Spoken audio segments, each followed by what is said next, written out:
So today we have a long agenda. Ordinarily, we have 2 hours, and possibly we have to extend it to 3:15, from 1 to 3:15. And also we have a distinguished guest, President Mohani here, and we have a few resolutions. So without further ado, I would like to ask our Faculty Senate Secretary, Mike Kozlowski, to do roll call, please.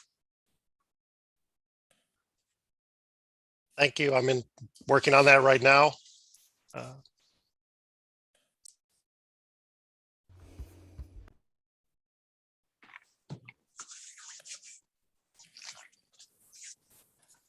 Just doing it virtually like I have been. Okay, thank you. The next item on the agenda, approval of the minutes from November 9th, last month. Points of clarification. In the minutes, it lists under the resolutions that were passed last month in UEPC business that the votes were erroneous because students erroneously voted. We had that whole snafu of electronic voting last month. So can I get some clarification as to the legal status of our vote there?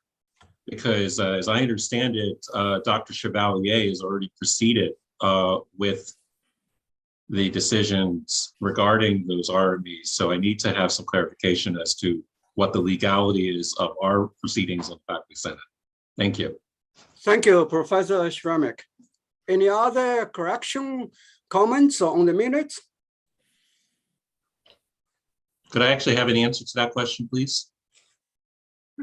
No.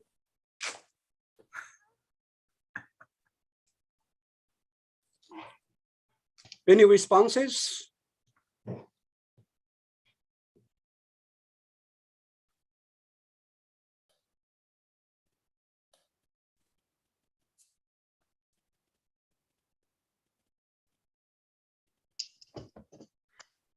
Okay.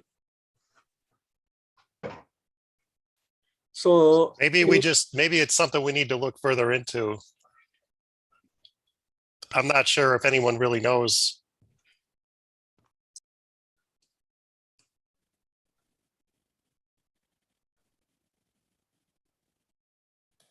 Okay, thank you. So any other comments? Yes, Amber? Did we not re-vote and take a second vote? The first time there was the issues with the people who were not supposed to be voting, and yet they did. And there were a number of people who in the chat said that we need to re-vote. And there were some people who became vocal about it because we did need to re-vote. As I remember, Matt and Josh, didn't we do a re-vote? Yes, I think we did re-vote in our old business, if you check the minutes. But that was only, but I'm just being I have a clarification here because my understanding, and I just want our proceedings to be completely proper here. I know, because I think we have a distinct majority in favor of the RME, but there's a bit of ambiguity in minutes because the vote in old business was about the pass fail resolution. As I understand it, the vote we took, the re-vote last month, was just referring to that specific item, not the other items that we took votes on that day. So I just want to be very clear that the other items we took votes on also have a safe harbor in terms of the Faculty Senate recommended this officially.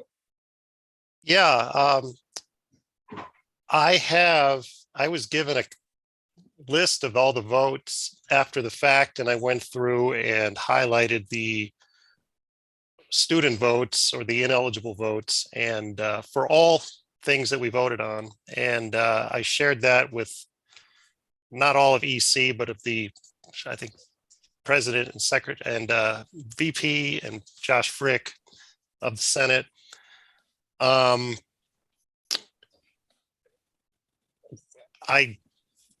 can revisit that. We may need to edit the minutes to put those numbers in there.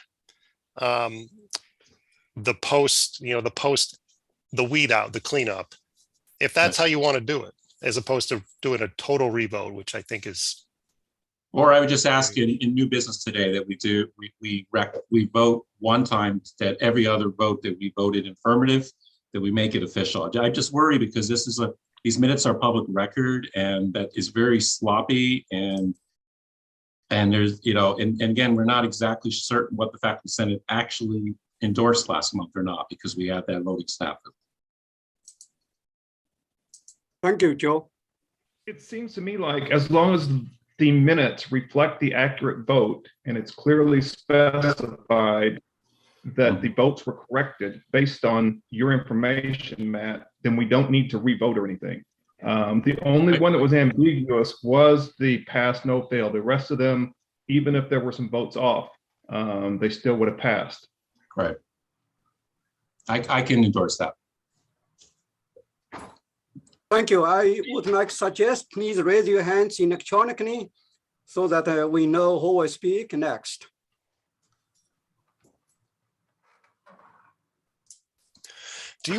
I'm sorry, I didn't raise my hand. Do you want me to read off? I found that document. Do you want me to just run through it so everyone's caught Sure. up to speed? Sure. Yeah, so on November 11th, I sent you, Ting, and Bethany and Josh an email. So I'm going to run down the votes here, what I counted. And remember, Ting was having trouble with his vote as well. So for the first item was the approval of the agenda item 5 to item 4. We had to rearrange the agenda. There were 8 ineligible votes, so I weeded those out. With the eligible votes, there were 19 yay. There'd be 20 yay if we add Ting because he was having trouble, and 0 nay and 0 abstain. So 20 yay, 0 nay, 0 abstain. The resolution for the RME to rename the School of Journalism, there were 4 ineligible votes. However, taking those out, we had 21 yay, 4 nay, and 2 abstain. Approval of the senators, Ting Lee, Joseph Ceramic, and Elaine Jerkowski to serve on the Chancellor Ad Hoc Committee. There were two ineligible votes, and with those removed, we had 22 yay, 0 nay, 2 abstain. Then the USG resolution. This is interesting for the pass, no pass. Now, this is the first vote, not the revote. There were 8 yay, 13 nay, 2 abstain, and 12 ineligible votes. And then lastly, the approval of the October 12th minutes, there were 8 ineligible votes. And with those removed, there were at least 23 yay, 24 if you count Ting, 0 nay, and 0 abstain. So that's the accurate vote. And we can just edit the minutes to include that information if that's what you want to do. Well, I recommend that we do that then. Thank you. Thank you. So any further discussion, and on the minutes, we are going to either vote it with amendment or we will table it because of time. I asked the motion to amend. Okay, so Joe move it with amendment. I suggested. Anyone to second? Seconded. Thank you. So we're going to do a voice vote. Matt, could you please call each senator's name? Yay or nay, abstain, please. Yes. So I'm just going to read off the names as they appear on the roster. This is not alphabetical order. Michael Eichholz. Yay. Punit Kohli. Bethany Rader. Yay. Matt Rendelman. Yay. Li-Ching Wang. Yeah. Scott Gilbert. Marcus Odom. Yay. Phil Anton. Yay. Elaine Jerkowski, Yay. Yu-Ting Lee, Yeah. Stacy McKinney, Yay. Jennifer Sherry, Yay. Grant Miller, Ying Chen, Farhan Chowdhury, Yay. Arash Komai, Seung-Hee Lee, Yay. Dong Han, Yay. Walter Metz, Yay. Jay Needham, Yay. Joseph Brown, Yay. Scott Comparato, Yay. Joseph Shapiro, Yay. Joseph Ceramic, Yay. Matt Grzalski, yay. Jennifer Bropst is absent. She gave us notice. Eric Black,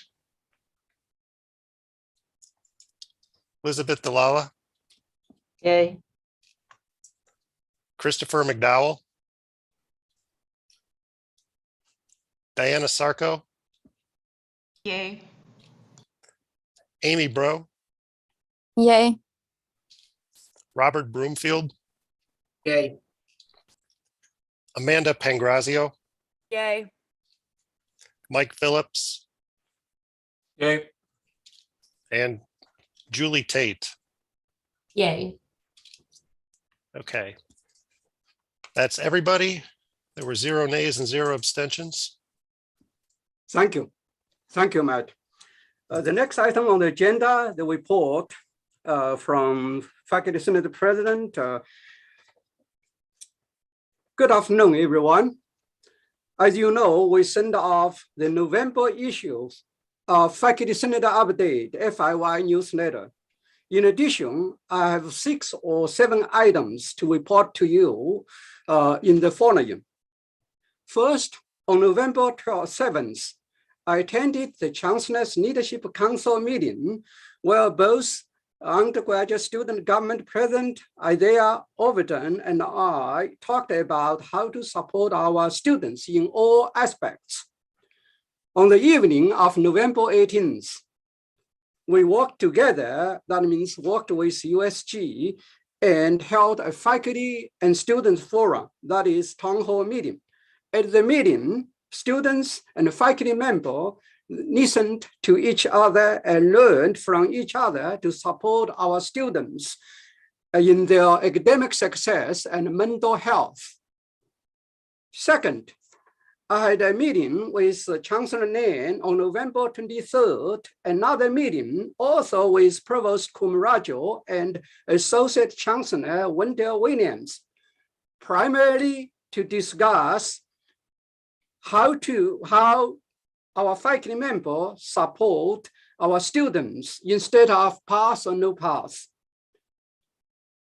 And also our faculty senators held a special meeting on November 30th to address our students' issues on posthumous degrees and students' mental health and academic success. Third, or number 3, in late November and early December, the heads of different constituencies and the Chancellor's cabinet members interviewed 4 candidates for the athletic director position. I attended 3 of them to represent faculty members and faculty senators. I wish to express my appreciation to Dr. Seung-Hee Lee for covering the interview with the 3rd candidate while I was busy on December 1st. Fourth, or number 4, on December 2nd, I attended SIU Board of Trustees meeting. At the meeting, I made a few remarks. A copy of my remarks was sent to you by email. Number 5 or 5th, our institutional ranking IDOC committee had our first meeting with Chancellor Nairn and the Chief of Staff, Mr. Mike Baumann, on December 8th. At the meeting, both Professor George Remick and Professor Mike Heinens volunteered to serve as co-chairs for this committee. I want to thank them for their willingness to serve as co-chair for this ad hoc committee. On December 9th, I also had a meeting with Chancellor Nairn to discuss student success, student support, and faculty professional development initiatives. And finally, I wish to thank our faculty senator, Secretary Mike Gozowski, and faculty senator Vice President Bethany Reda for covering several meetings for me this week while I'm very busy. Both Vice President Reda, Bethany Reda, and I attended the graduation commencements last weekend as Grand Marshals. And I wish to express my deep appreciation to our faculty members and faculty senators for their participation in the commencement last weekend, which was a great success. That means December 11th. Thank you very much. Any comments, questions for me?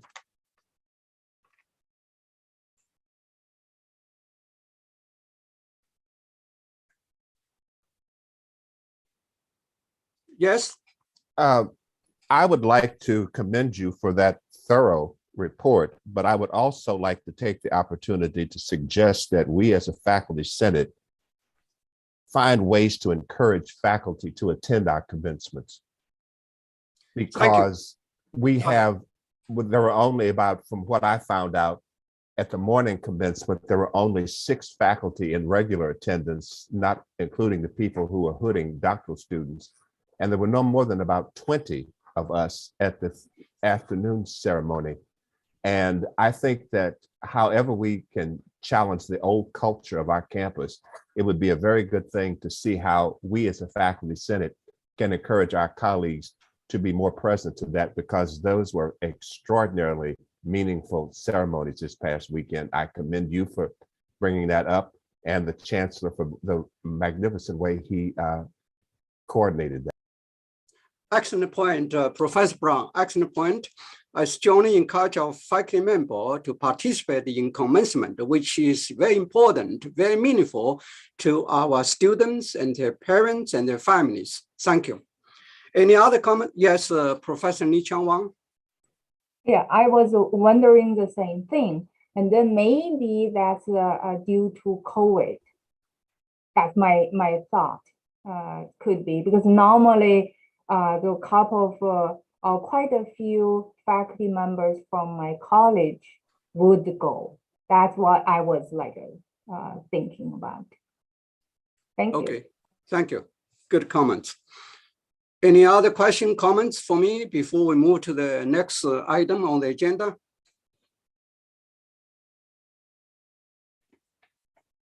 Okay. The next item on the agenda, we have SIU System President Daniel Mahoney here, and it's great opportunity for us to have him here, and also the great privilege to have him here. President Mahoney, are you ready? I am ready. Can you hear me okay? Yes. Good, good. I was having a little trouble before. That's why I kept going in and out, if you noticed. I was technical difficulties here in Springfield, but it seems to be working okay right now. First of all, following up on commencement, it was great. I was there this weekend for that, and it's always nice to see all the students on commencement. It's always my favorite thing to attend. And one of the nice things as assistant president is I get to attend more commencements than anybody else, because I'll be doing Edwardsville this weekend. So I think I get about 6 commencements this semester alone, which is always a lot of fun. I'm going to do just a real brief update on some things, but I certainly want to leave time for you to ask any questions that you might have. You know, one of the things we've obviously been focusing on is the system strategic plan over the last year.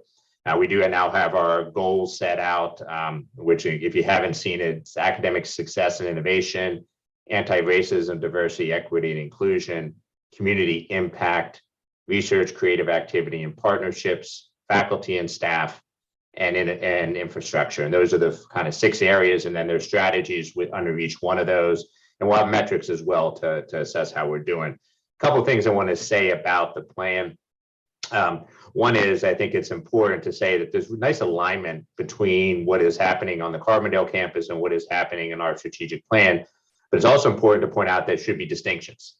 There's things that should be in the campus plan, and there's things that should be more at the system level. And so kind of one of the things I'm actually going through the document right now to make sure we're not intruding on really what should be a campus responsibility and not a system responsibility. So managing those two things is important, even if they're really very much aligned.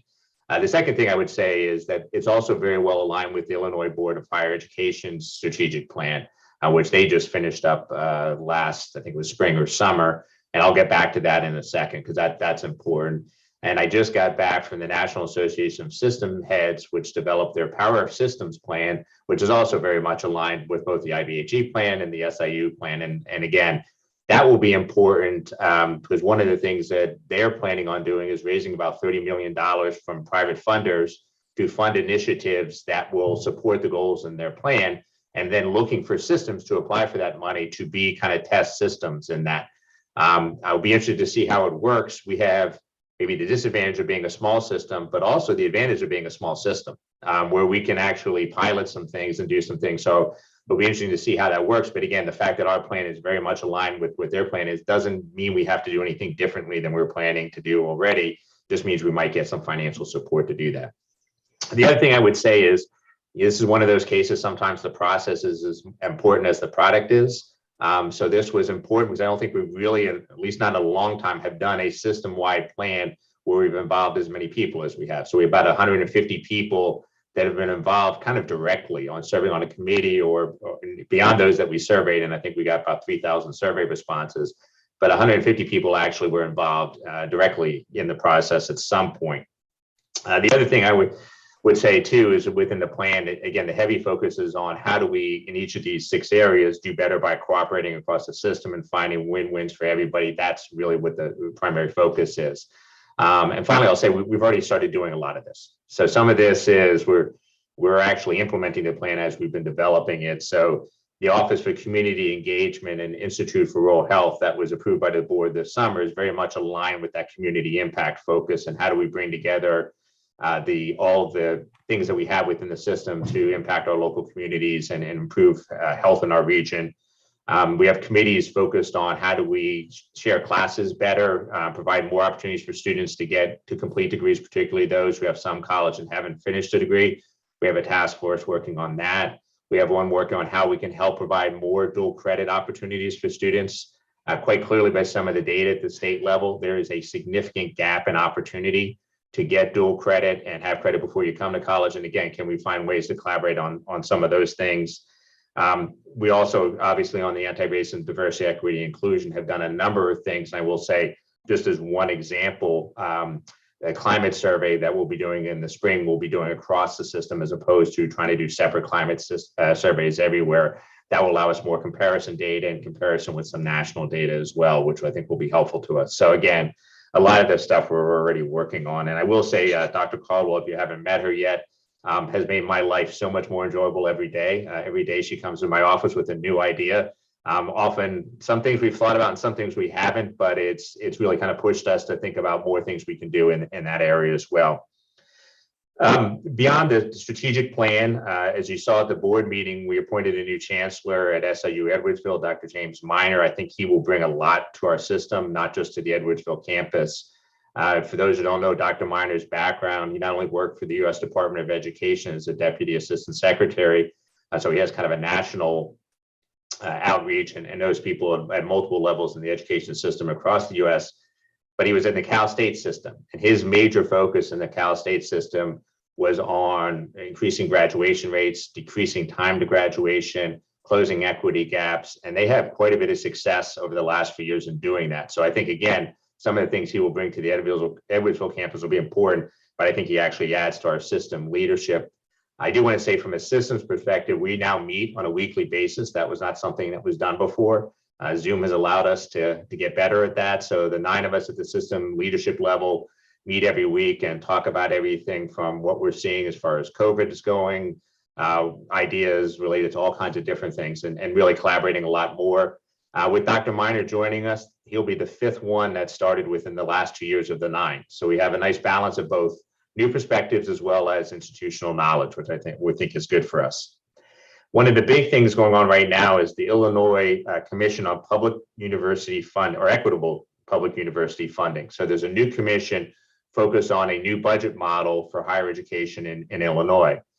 For those of you who don't follow budget models the way I do, the budget model essentially in Illinois was created in 1970 based on the enrollments that existed at that time. And they just kept running the same model for the last 50 years and have not changed it at all, regardless of what changes happen in Illinois public higher education. So this will be the first time they really have looked at what would be a equitable model for funding. Dr. Caldwell and I both serve on that as SIU representatives. Dr. Wendy Wills-Elamine from the School of Medicine is the representative of healthcare and higher education. So she's not an SIU representative, but is part of it. And Diane Hayes, who's a faculty member at SIUE, is representing the union. So we actually have 4 different people from the SIU system as part of that. The goal certainly is to align that with the IBHE strategic plan. So back to that importance of alignment in strategic plans, the rewards in the future, if it goes as it should, will go to those institutions that do a good job with student success, decreasing those equity gaps, doing those types of things. So again, I think what we were planning on doing is very much aligned with that. Finally, I'll finish up the state legislative session. Will be coming up, and it'll be a shorter one than normal because of the change in when they're doing elections. So they're actually going to end by April 8th. Usually that goes till the end of May. What that means for what they'll do, I don't know quite yet. And for those of you who are wondering what they'll suggest as a budget, the governor will do his address on February 2nd. So as I've been told, about 5 o'clock on February 1st, I'll get a heads up. And so until then, I know nothing other than that it'll come out on sometime on February 1st or 2nd. I will say I'm at least somewhat optimistic given the fact that the state's in a better financial position than we would have guessed 2 years ago. So again, I'm hopeful that there will be some increases, not just support for facilities, but increases in the general funding and hopefully more releasing of some of the facility money for deferred maintenance, the communications building, and some of those other things. So that's what my hope is going into the session. And I can, again, at least at this point, remain optimistic. So that is my hopefully fairly brief report, and I'm happy to answer any questions. Thank you, President Mahoney. We have a few minutes for, actually 3 or 4 minutes for maybe 2 questions. So I saw the first hand from Professor Shremek. Well, I'll ask my question very briefly. Hello, I'm a program coordinator in the Department of History, and we have the oldest running cooperative PhD program where that was going back to 1996. So the content of my question is really, and I'll follow up with you later on this, I would like to see a lot more collaboration between the 2 universities with this. It's a very hit or miss at the moment. So it seems to be unidirectional. I come from a cooperative PhD program. I got my PhD at CUNY Graduate Center, which is really a good model for that, where you take classes on multiple campuses, and so the ability for our students to take classes there, for their students to take classes here, I'd like that to be built in more in the years ahead. So I just encourage you to keep pushing for that cooperation. Yeah, no, and I think that's a good example. We use that one a lot as an example of one we've been doing for a while. I think we're both looking to expand, but also, as you said, make it easier and more efficient for the programs that we do have to share classes. And I think there's some things we can do differently going forward that will make that a little bit easier. And I actually teach a class in the honors program to both Edwardsville and Carbondale students. So I'm kind of a guinea pig sometimes and trying to figure out how to manage that. And I will say some things could be easier than they are. And I think so I've learned even from that experience. Thank you. Thank you, Professor Shremek, and thank you, President Mahoney. And we have time for one more question.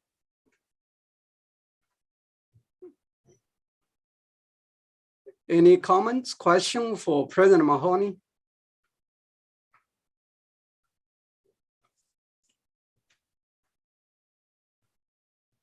Well, if there's no more question, I would like to take a moment to thank President Daniel Mahoney for his time and valuable remarks. And it's really a great privilege and pleasure to have you here.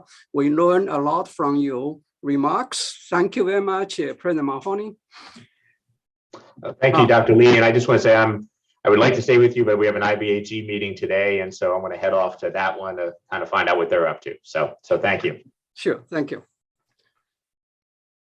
Okay, the next item on agenda is, as usual, we have a Q&A session with our chancellor and provost. We have 10 to 15 minutes.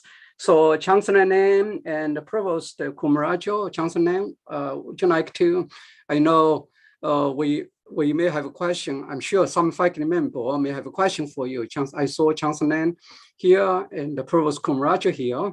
So if you have any question, we can ask Chancellor Nan, maybe you speak first, maybe before any faculty ask you any question. Chancellor Nan? Yeah, well, thank you, Dr. Lee, for having me here. I'd be okay with waiting to see if there are any questions and then saying a few words. I'm open to that. We can get any questions, maybe we get those done first. Any question for Chancellor Nan?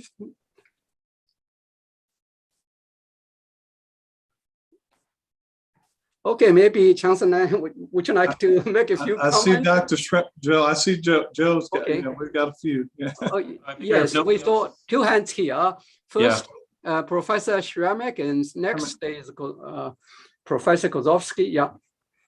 So I figure if no one else is going to ask a question, I wanted to get a report. It seems like a half a lifetime ago already, but in terms of action items coming out of our workshop that we held the day after the last Faculty Senate meeting.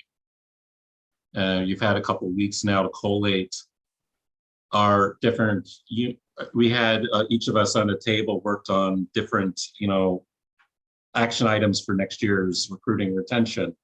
And so I just want to kind of give you a chance to update us as a full Faculty Senate on the bigger picture of it, the higher order part of it, because of course, a lot of us might have been there that day, but we were focusing on our particular college or our particular unit. So I'd like to give you a chance to talk a little bit broader about it. Yeah, well, thank you for that.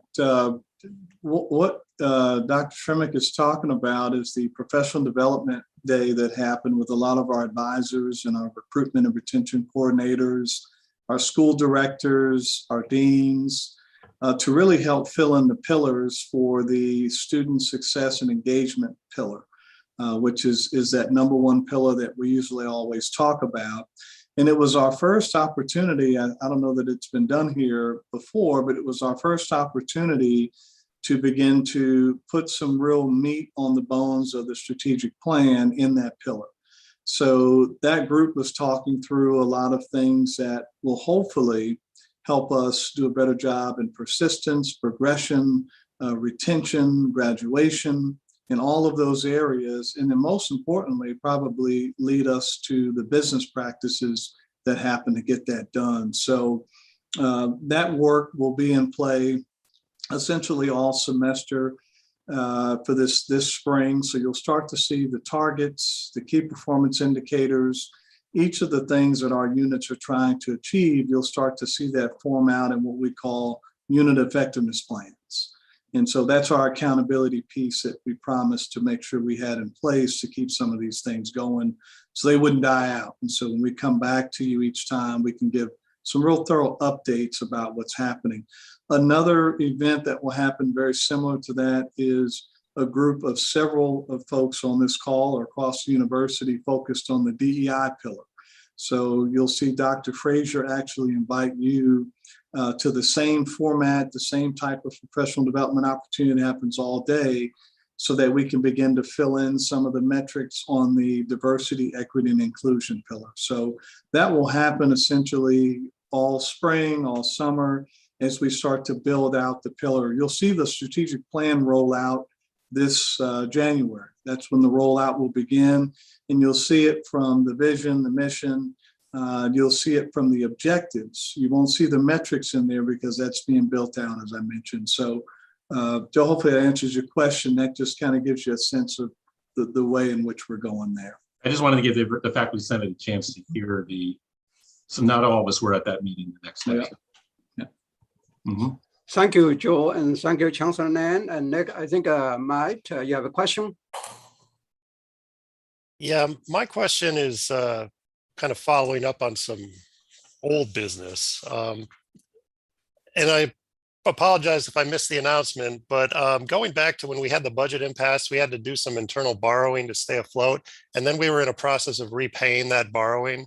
And at the time, it felt like that was putting some financial stress on the Carbondale campus. And I was wondering, had we concluded paying back whatever that was? We just haven't heard anything in a while on that. Yeah, there was a lot of there was some information out there that at one time we were having to pay back SIUE, and none of that happened. And so what we have to do internally is we still look at our margins in terms of what we're doing in tuition revenue and what we had to do to play catch up, over the last couple of years.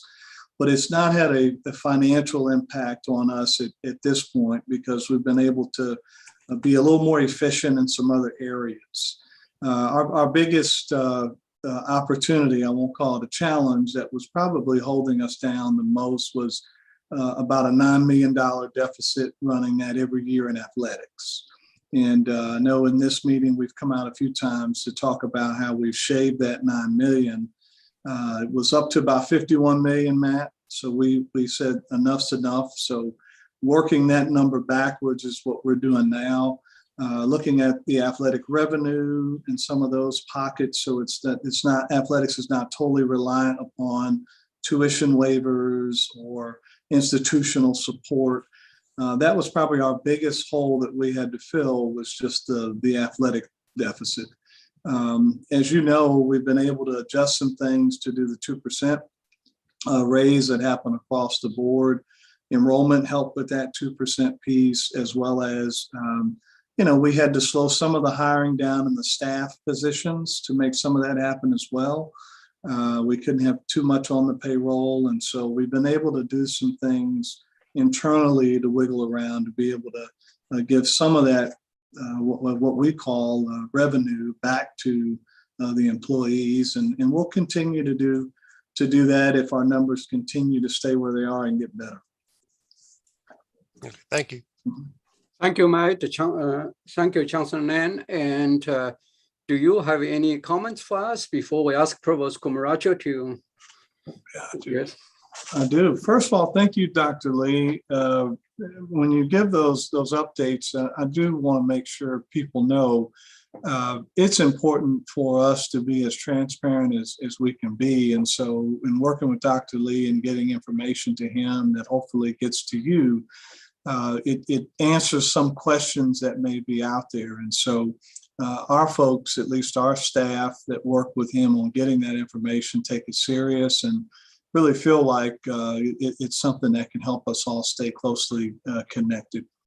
I want to thank each and every one of you, and I know you probably are getting sick of this, but we've had a very long semester.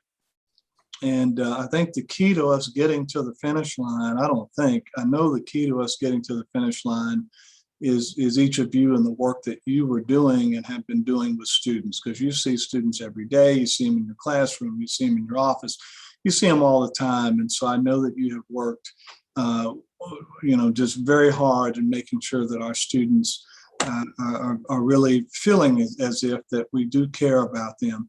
To give you an example of if we look at data, right now we have close to probably 80% or maybe a little shy of that of students that have already registered for the spring semester. That speaks volumes given the semester we just went through.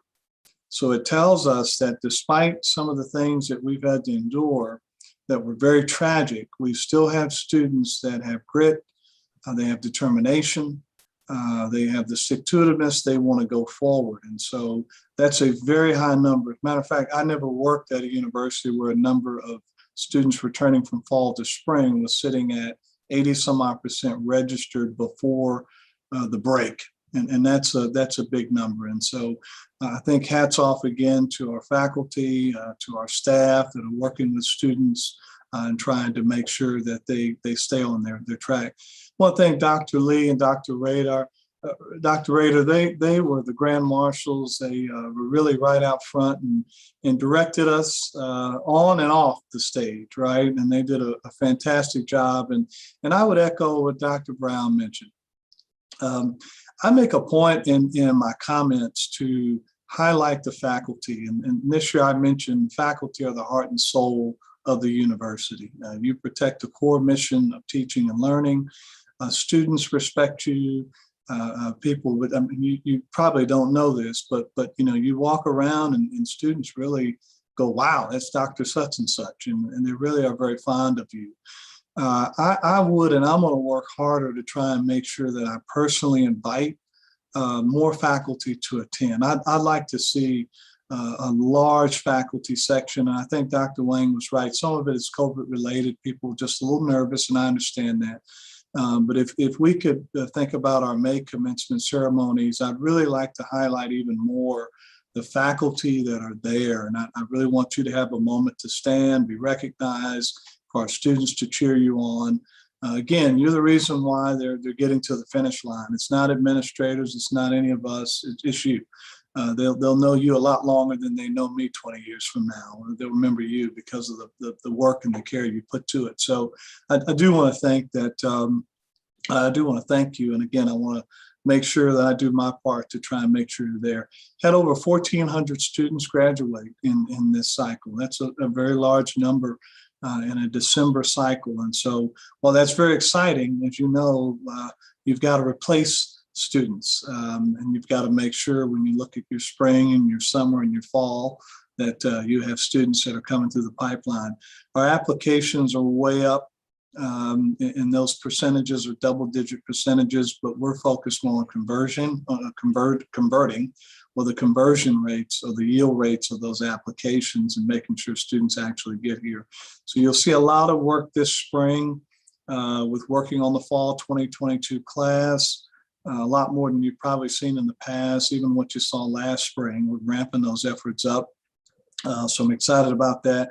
You will also see some work with Gray's Associates. We finally, thanks to Dr. Lee, Dr. Odom, we finally got Gray's Associates in place. They're going to be working with us for the sort of the debrief of the academic reorg and really there to work with faculty. And so any of you can be involved in that or get information about that. It's not a secret. So the consultants will share that information very openly. I mentioned earlier, strategic plan rolled out this spring.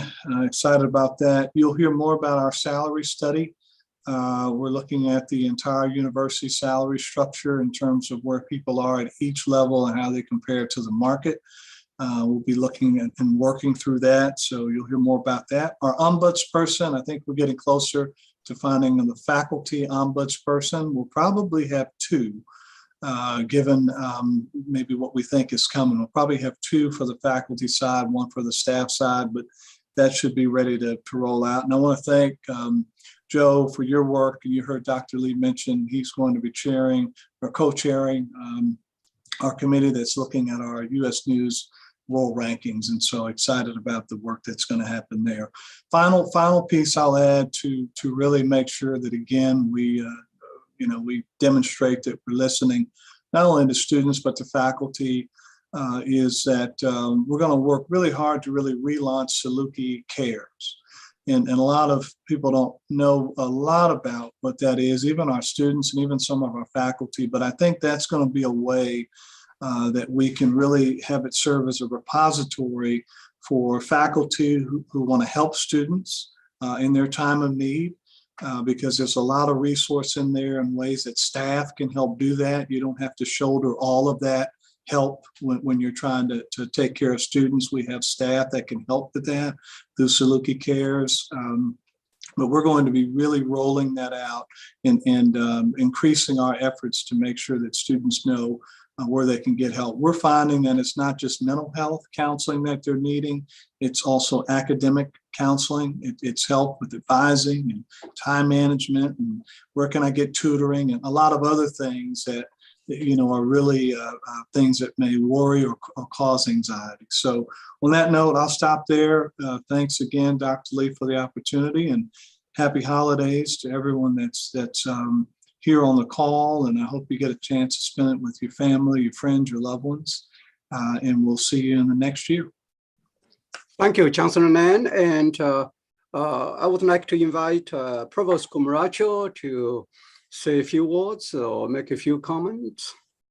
Provost Sure. Cumaracho. Yeah, thank you, Dr. Lee. I just have a few updates and I'll be glad to answer any questions. As you know, we are done with finals week and this is the week for grade submission. So we are aiming for 100% submission rate, and tomorrow is the deadline. So if you still have to submit grades or know of colleagues, this is a chance to sort of a friendly reminder that we want to meet this deadline. And yesterday and today, the registrar's office is sending lists of grades that still have to be submitted to the deans as well as instructors. So we are hoping that we can move the needle on that one. And this is a request just for all instructors to remain responsive to students after submitting the grades for a couple of days, because students may have questions about the grades and so on. Just as Chancellor Lane mentioned, for spring registration, we are at 78.7%. We also had a friendly competition among the colleges. And so the College of Business and Analytics emerged as the winner with 85.6% of its students registered. And so the 78.7 is on average, and College of Business and Analytics was ahead. We also had, across 6 weeks, we had drawn a winner for each week among the students. And then for the University 101 course, we are in the process of identifying the top 5 instructors who got most of their freshman students registered for the spring semester. There was a question that came up about the professional development workshop. As Chancellor Lane mentioned, it was one of our first such events, and we had 150 people there. And as a follow-up, one of our goals was to establish enrollment targets for fall 2022. And so what we have done as a follow-up is we created a chart, an Excel file that we have now sent back to the deans. So the deans are working with their leadership team to populate that file. And essentially what we're doing is we're thinking about identifying how many students are graduating, how many will be continuing, and how many new students, freshmen, how many new transfer students we would need to achieve our targets for fall 2022.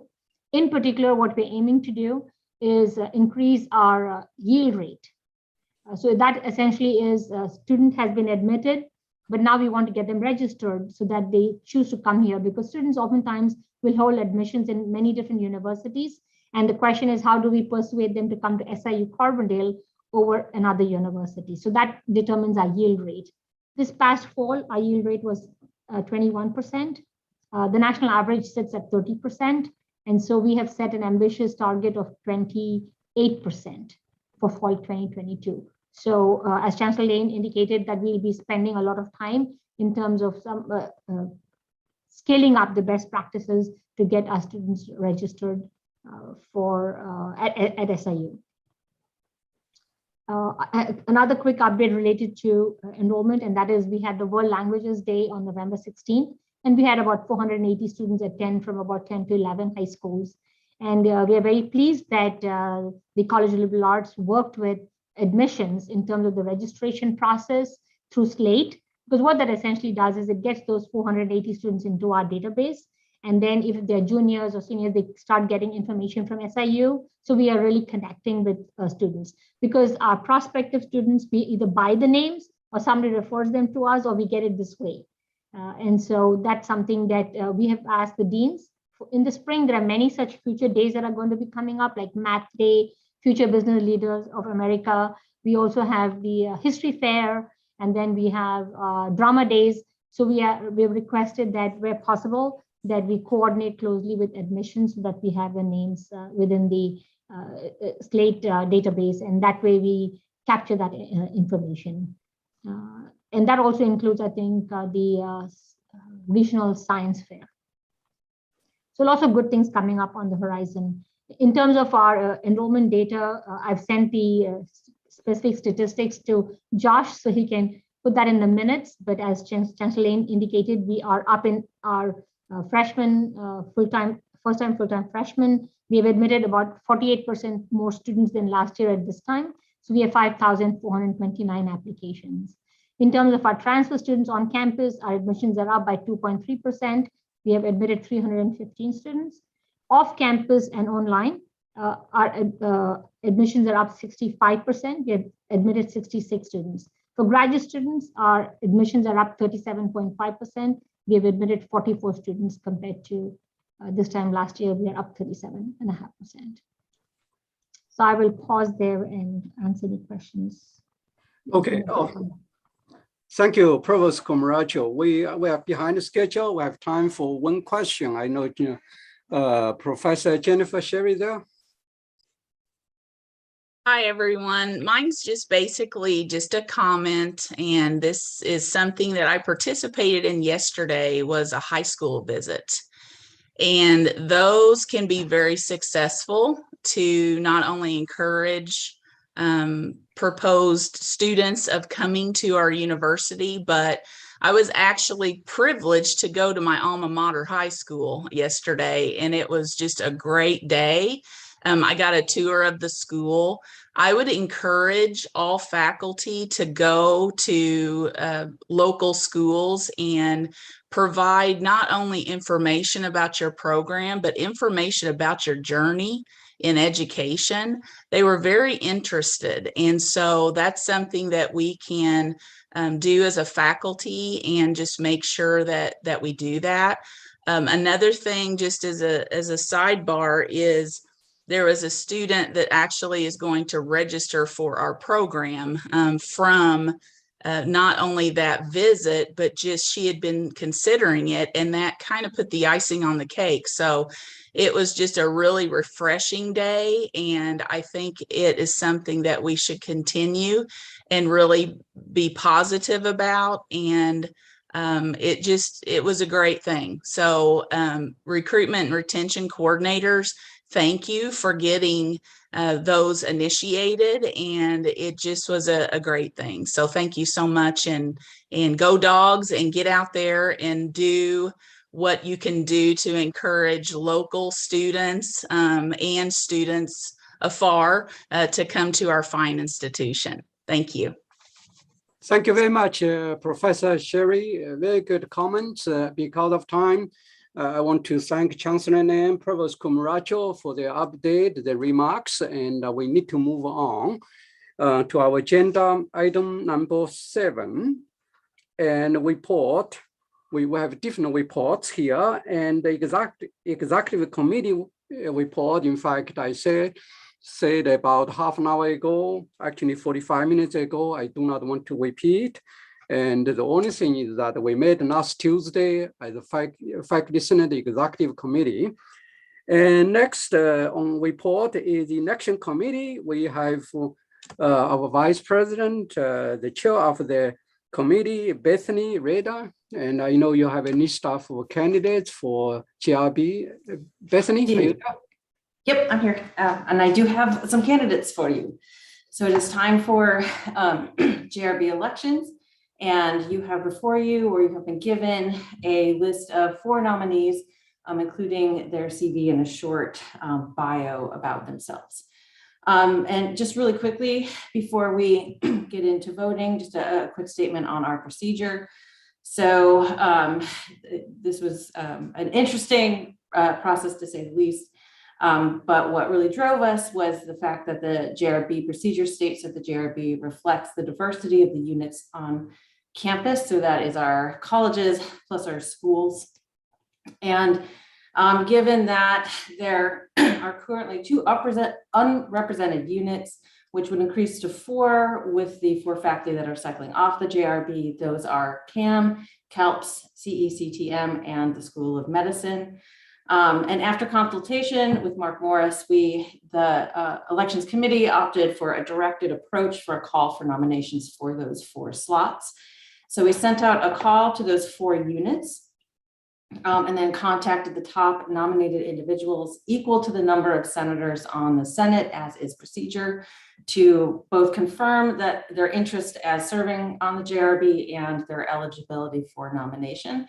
And so the 4 candidates that I have for you are the 4 that responded to this confirmation by our deadline. And so they are John Davey from CAM, Jenna Albers from the School of Medicine, James Condor from CALPS, and Zheng-Hee Lee from CAM. And we have 4 slots open. These are the 4 nominees for those slots. Just a brief note, this does mean that CECTM will currently be without representation on the JRB. We just did not get replies in time from those nominees. But it is overall, with these 4 nominees, the JRB will be more equal in its distribution, with I believe only CHHS and COLA having 2, everybody else having 1 except for CECTM. But as 4 senators roll off every December, and as we are more settled in our distribution after the reorg, that is something that we can certainly address by next year. So please let me know if you have any questions. There are these four candidates.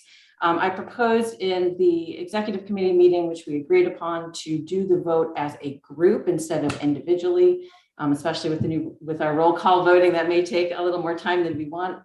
So if no one has any objection to that, I think that would be the best course of action. And again, if you have any questions for me about our procedure, I'm happy to take them now. So any question, comments on those 4 candidates to serve on the JRB?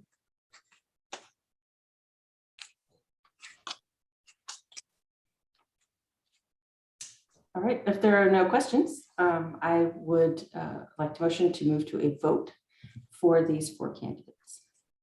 Okay, anyone to second? Second. Okay, good. Now, Matt, we're going to start a voice vote. And are you ready, Matt? Yeah. Let's see. Okay. Michael Eichels, Yay. Punit Kohli, not here. Bethany Rader, Yay. Matt Rendelman, Yay. Lee Ching Wong, Yeah. Scott Gilbert, Marcus Odom, Yay. Phil Anton, Yay. Elaine Jerkowski, Yay. Yuting Lee, Yeah. Stacy McKinney, Yay. Jennifer Sherry, Yay. Grant Miller, Ying Chen, Farhan Chowdhury, Yay. Arash Komai, Seung-Hee Lee, Yay. Dong Han, Yay. Walter Metz, Yay. Jay Needham, Yay. Joseph Brown, Yay. Scott Comparato, Yay. Joseph Shapiro, Yay. Joseph Schrammick, Yay. Matt Grzalski, yay. Eric Black, Elizabeth Dalala, Yay. Christopher McDowell, Diana Sarko, Yay. Amy Bro, Yay. Robert Broomfield, Yay. Amanda Pangrazio, Yay. Mike Phillips, Yay. Julie Tate. Yay. Okay, that is everybody. Thank No you. nay, no abstain. Thank you, Matt. Thank you, everybody. Appreciate it. Thank you, Bethany. We're going to move to the next item on report number C, and undergraduate education policy committee And we have two resolution here, and Joe, Amy, and all the floor is yours. Okay, thank you. We have two resolutions. I see Tom Brenner here from the Touch of Nature. So I would like to bring that resolution up to the floor for discussion first. You have all the packets in front of you, the two resolutions. I should, in preface, before I turn it over to Tom, also make one other point here, which is the unusual nature of these resolutions. Typically, the Faculty Senate never sees resolutions for programs that don't grant undergraduate degrees. These are usually handled at the Graduate Council. But the Chancellor wanted faculty to participate in shared governance. So they are here on our floor today because under the Chancellor's direction. So I wanted to point that out. This is something that is about furthering shared governance and very laudatory in that sense. I guess I'll turn it over to Tom if in case there are any questions about the technical details of what the Touch of Nature does, or any other senators want to know more information. But I think these resolutions are probably straightforward. I just want to again, we have an invited guest just in case you want to field any questions. Thank you, Joe, and thanks for the Senate for allowing me to join your session here. We wanted to do the name change. If anybody's interested, it was Touch of Nature Environmental Center.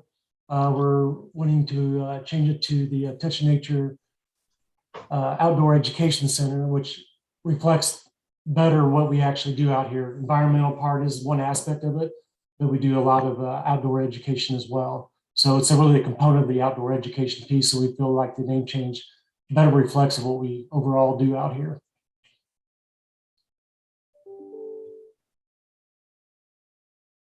Anybody, any questions from anybody? Any question, comments on this resolution before we are going to have a vote? If there are no other questions, I'd like to call the question.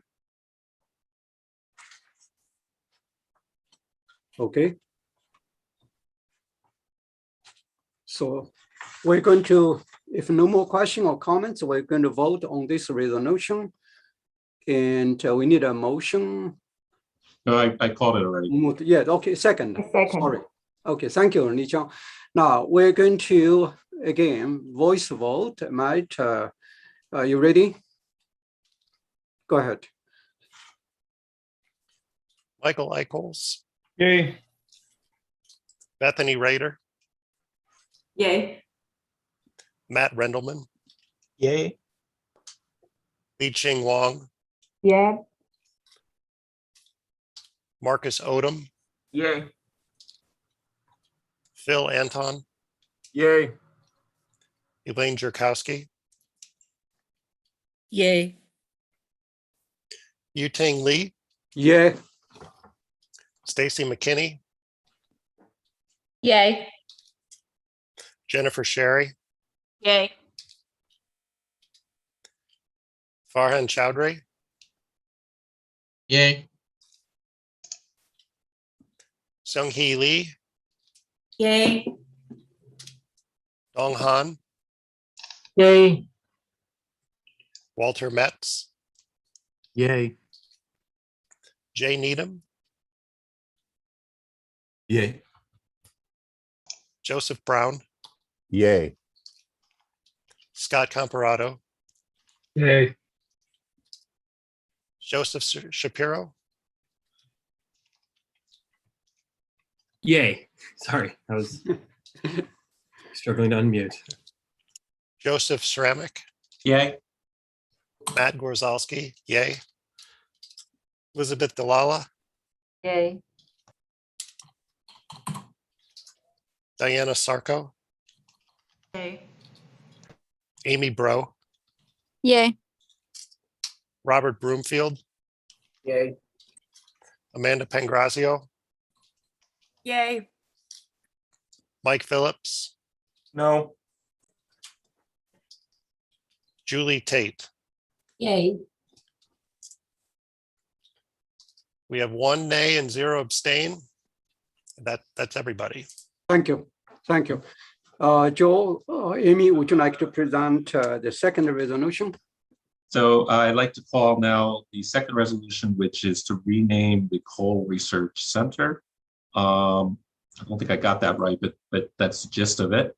We don't have Dr. Ken Anderson available on the call right now, but the Associate Provost for Academic Programs, Dr. Chevalier, is here instead to field any questions faculty may have about this, again, this proposal, this rename. Okay. So I open the floor briefly in case there are any questions or comments. Any question for this committee? Oh, yes, Li Chang.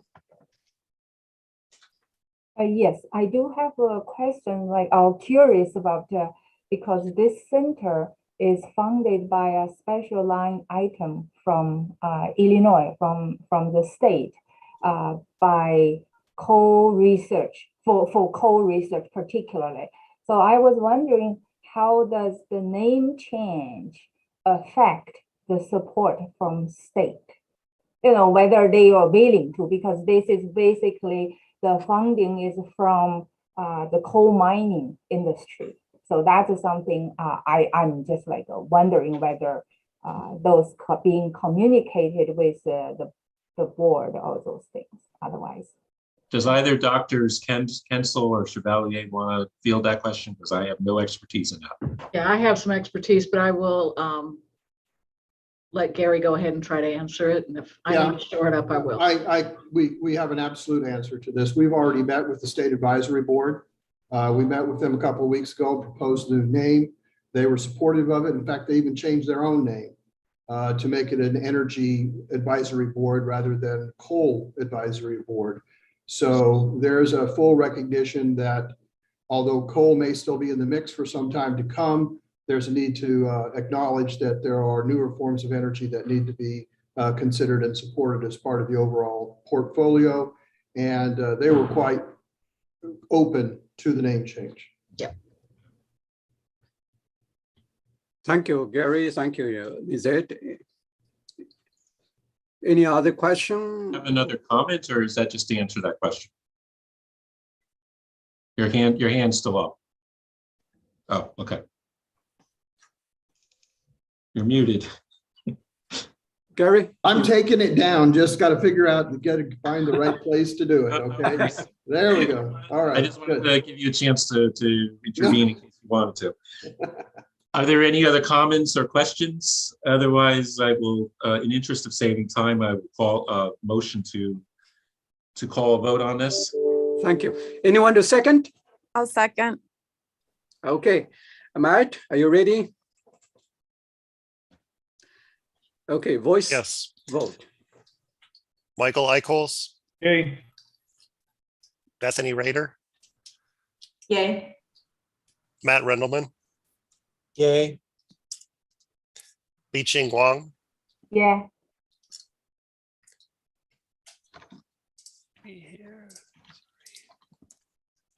Marcus Odom, Yay. Phil Anton, Yay. Elaine Drakowski, Yay. Yu-Ting Lee, Yeah. Stacy McKinney, Yay. Jennifer Sherry, Yay. Farhan Chowdhury, Yay. Seung-Hee Lee, Yay. Dong Han, Yay. Walter Metz, Yay. Jay Needham, Yay. Joseph Brown, Yay. Scott Comparato, Yay. Joseph Shapiro, Yay. Joseph Ceramic, Yay. Matt Grzalski, yay. Elizabeth Delala, Yay. Diana Sarko, Yay. Amy Bro, Yay. Robert Broomfield, Yay. Amanda Pangrazio, Yay. Mike Phillips, Yay. Julie Tate. Yay. Okay, that's everybody. Thank you. Thank you, Matt. Thank you, Joe and Amy. We're going to move to the next item, D, Budget Committee. Marcus and Jenny. I know Jenny is excused absence. Marcus? Yeah, Jenny's not here today. We have been looking back at some of the stuff from the stuff we did back in the spring. And also we just found out today that the Gray Associates contract is now moving forward. And so we will be working on some things with Gray Associates moving forward. So we haven't had a busy fall semester, but it looks like we have a pretty busy spring semester. Okay. Thank you, Marcus. Any question, comments for Budget Committee?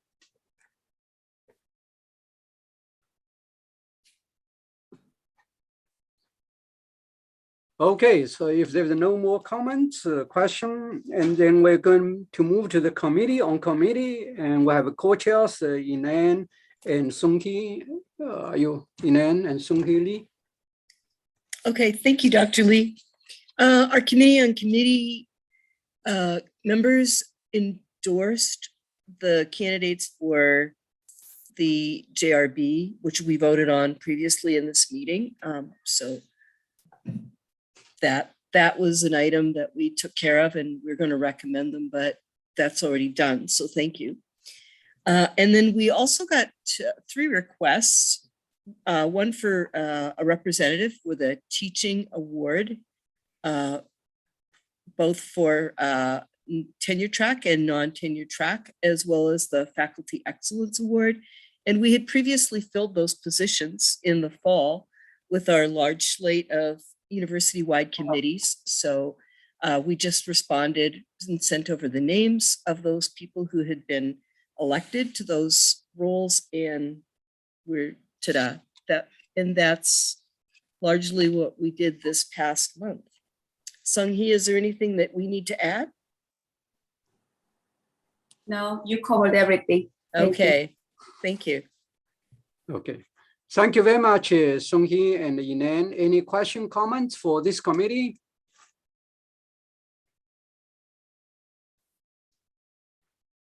Okay.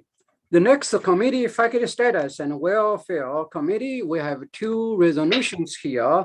And we have the co-chair, Professor Scott Comparado and Professor Jennifer Sherry here, and all the floor will be yours. Okay, Scott and Jennifer Sherry. Thanks, Yiting. As Yiting mentioned, we have 2 items. The first on the agenda is a resolution to change the Faculty Senate operating paper regarding membership in the Faculty Senate. As we discussed at the Executive Council last week, there's been a history of confusion and inconsistency regarding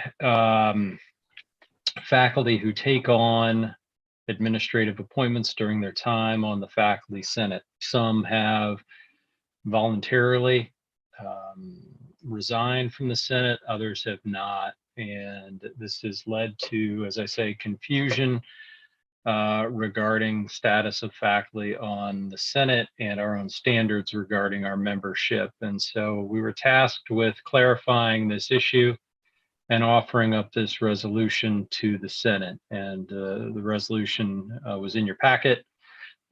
Simply put, anyone who holds, the changes are that anyone who holds a 51% administrative appointment, be it permanent or interim, is not eligible for the Faculty Senate. Should their status change while a member of the Faculty Senate, they're required to resign from the Senate. Be glad to take any questions. So we have time for question, comments.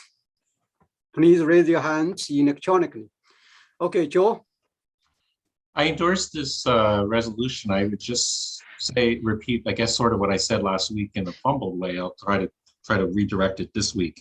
I don't think this goes far enough. I think we need to also include things like the JRB. We've had in the past people who are interim deans sitting on the JRB, and I don't think that's appropriate, considering the JRB has got a supposed to have an independent advisory body weighing into issues that administrators participate actively in making. So I don't know if there's a way to amend this, but or maybe revisit this in a future resolution. But I would encourage you to think also about other bodies like JRB, where we have a similar problem that you're raising. Thank you, Joe. Scott, any comments? Yeah, we'd be glad to do that. I do think, though, it's a separate issue, and I believe the documentation regarding the JRB is. I don't have the Senate operating paper in front of me, but I don't know if it details the JRB membership requirements or that. But we can look into the JRB as a separate issue and address that as well. I mean, I'd agree. The clarity in our membership rules, I think, is quite basic and quite essential. Thank you. And we have a hand from Professor Marcus Oldham. Marcus? I was just wondering if we had some clarification on when the 51% appointment, which administrator level roles are 51 or more percent, do you know? Scott, any response? You're asking which roles we would like to define those as? Is that right? Well, I guess my question is, if someone becomes a program coordinator, that I would assume doesn't get the 51%. If they become a director, is that getting to be 51%, or does it have to be moving into a dean's, associate deans? At what point do they go over 50%? And when is it in the university do they usually say they're more than 50% in administrative? Well, our intent with this was essentially anyone who is at the chair level or whatever is going to replace chair level at directors, I assume, or above. Those are the people who qualitatively have a different status.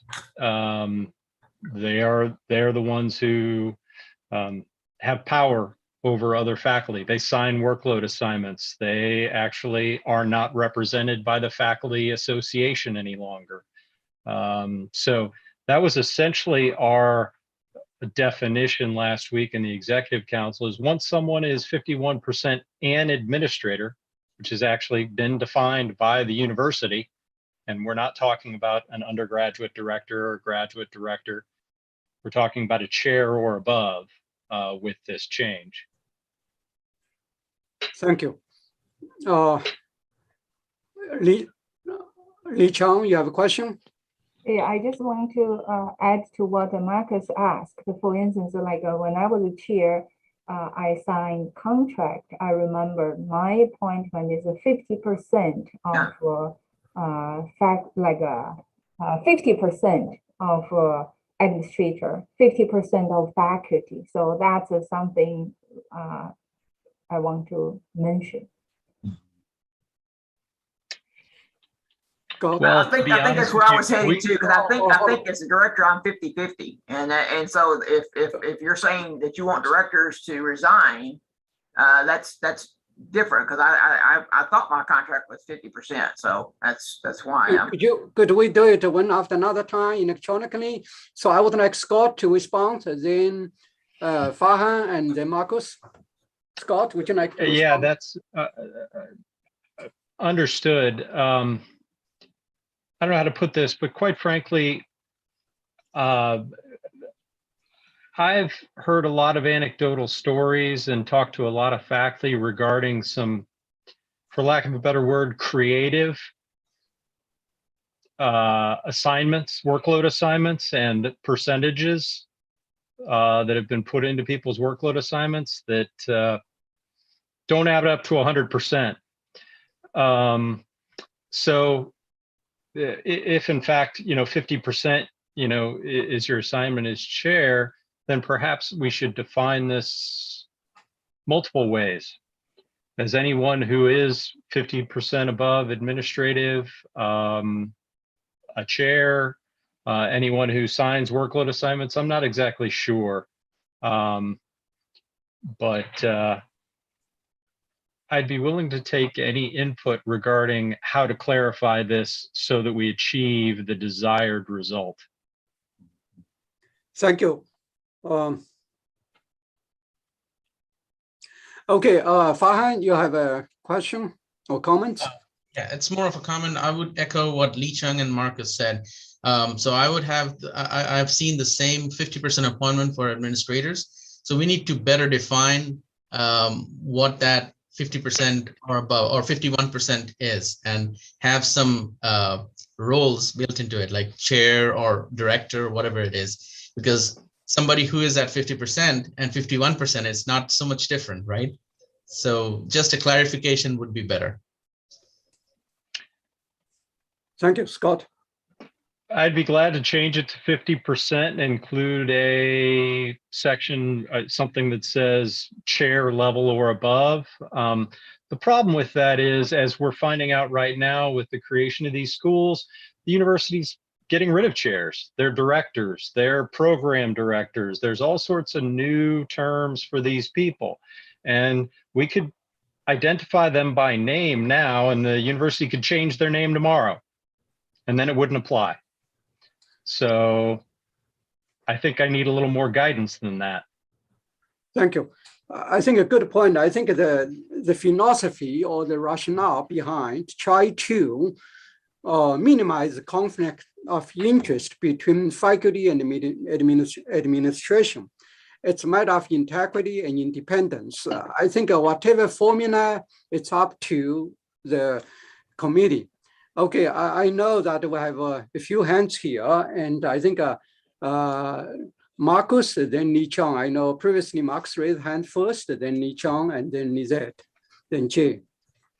Thank you. I just want to say that I think this is maybe going to be eliminating a lot of faculty that have served and want to continue to serve on the faculty senate. And I am serving as the interim role of director right now, but I still consider myself a faculty and still think that I can maintain my independence and be able to serve well in the faculty senate. So I don't think that's what was in the original operating papers in any form or fashion, and I just don't think that it's an appropriate change to operating papers.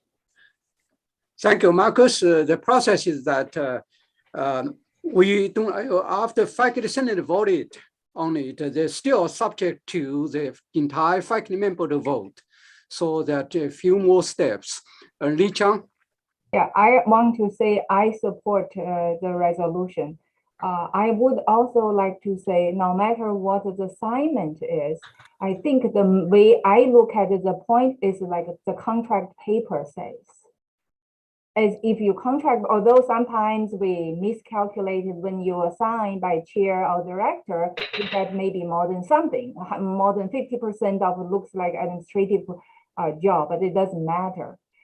Secondly, I want to say I second what Scott talked about. You know, we are getting rid of chairs. So 50% is no longer, not many chairs exist on campus, so that will be fine. Most of directors will be 100%.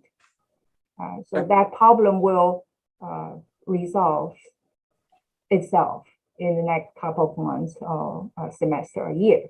Thank you. Thank you. Okay, any clarification response from Scott before we ask Lizette? Okay, Lizette, Dr. Lizette Chevalier, Associate Provost. So Scott, what I was going to suggest is maybe the head of the academic unit and or just say chair/director. The issue with head of the academic unit is you might want to be including heads of centers or directors of centers too. So that's the only reason I hesitate on that. Thank you. Scott, what do you think? That's fine with me. Okay, thank you. I mean, Thank by you. definition, a head of an academic unit is the one who has authority to sign workload assignments. Yes, sir. That's essentially who we're talking about here. Okay. In the old way of thinking about chairs and deans. Yeah, thank you. Okay, thank you, Lizette. Jay?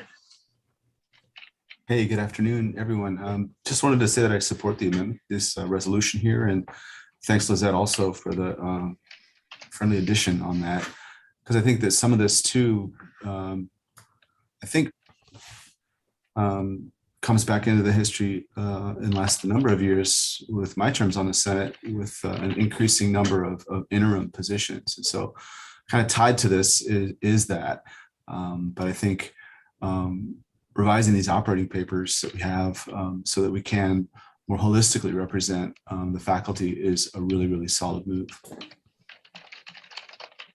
Okay, thank you, Jay. Mike? So I guess I like the way Lizette's tried to go about defining this. I think it's much more appropriate. My comment, though, is especially with all the interim positions we have, that maybe the requirement shouldn't be to resign, but should be to take whatever we want to call it while they're serving in that position. That way, if it's only a 6-month appointment or a year appointment, they can move back onto the Senate after they've completed it. Okay, Scott? My problem with that is, as we all know, interim appointments around this university often last many, many years. And during those times, that essentially means the faculty senate, some unit on this campus, is not being represented. So I think the individual faculty member, it is incumbent on them to make that decision at the time, whether they want to take their administrative appointment or whether they want to stay regular faculty and remain on the Senate. And then we can have someone fill that position in the next election rather than leaving it empty, potentially for 3 years. Okay, thank you. Any more comments before we ask the committee to make a motion with amendment, Snyder amendment? Any more comments?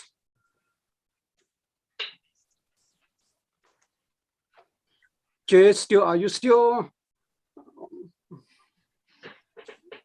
Your hands are still on. Do you have more comments?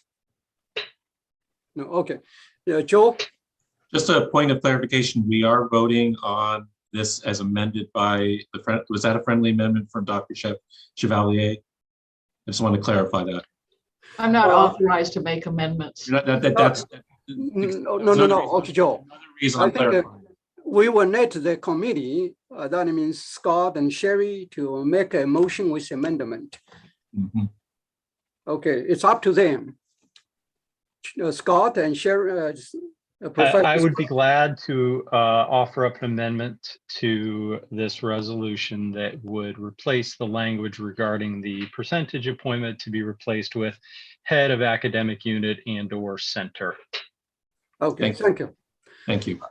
Okay, Mike? I'm just wondering maybe if it's worth you take and wait till the next faculty senate meeting to vote on this to make sure that we define it correctly. I'm a little concerned that, for example, just identifying head of academic units not going to cover all the people that we would like to see in this. I'm not sure there's a big rush to vote on that during this meeting. Maybe there is, and I'm not aware of it. Okay, Scott, Jennifer, Sherry, your response? I don't have any objection to that necessarily. I'm